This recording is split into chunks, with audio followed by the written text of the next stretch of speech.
Welcome to the Learning Pines YouTube. We hope this video helps. You'll start by unplugging the fridge and opening the door so you can reach the dent safely. Use a suction cup on the dent center to see if it pops. This is the fastest test of whether the metal will recover. If suction fails, warm the area with a hairdryer for about 30-60 seconds to soften the finish and slightly expand the metal.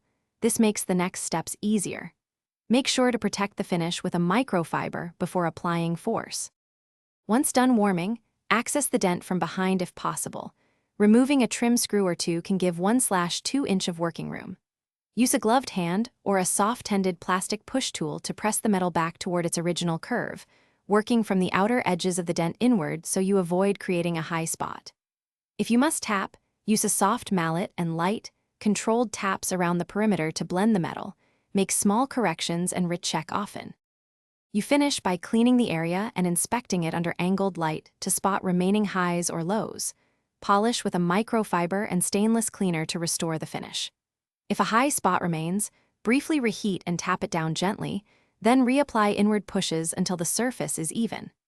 If the metal won't move or you risk creasing the finish, stop and opt for a paintless Dent Repair Pro or replacing the interior panel. This avoids expensive finish damage and preserves warranty.